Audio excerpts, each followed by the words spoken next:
સમાચાર પંચમહાલથી ગોધરાના નસીરપુરમાં 4 ઘરમાં આગ લગાવાઈ હોવાનો મામલો સામે આવ્યો છે। યુવતી ભગાડી જવાની અદાવત રાખીને 4 મકાનોને આગ ચંપી કરી દેવાઈ।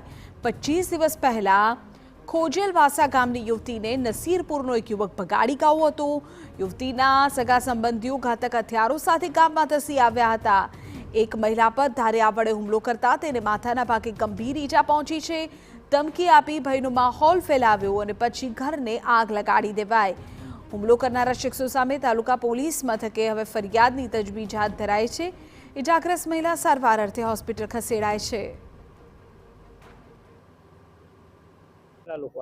આ લોકો ઓછામાં ઓછી 7 જણા જેવા હતા। બે ગાડીઓ પર હતા।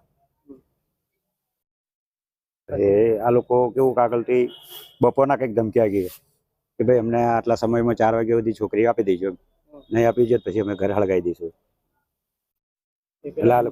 હા આપી ગયા। પછી આ લોકો બધા કોઈ ઘરે નતા, આ લોકો અચાનક આવ્યા એટલે ઘર હળગાવીને નીકળી ગયા। એ પરવીનસિંહ ફતેહસિંહ ને આર્મીમાં નોકરી કરે છે, ચાલુ નોકરી છે ને ત્યાંથી રજા ઉપરથી આવ્યા અને ઘરે આવીને હુમલો કર્યો।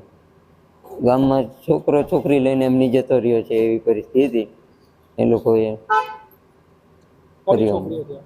પરવીનસિંહ ફતેહસિંહની ગોધરા નગરપાલિકાના ફાયર વિભાગ દ્વારા આગ પર કાબુ મેળવવાના પ્રયત્નો હાથ ધરાયા હતા। આગમાં સ્થાનિકોની ઘરવખરી બળીને ખાખ થઈ ગઈ છે, તો પોલીસે પણ આ સમગ્ર મામલે તપાસ હાથ ધરી છે।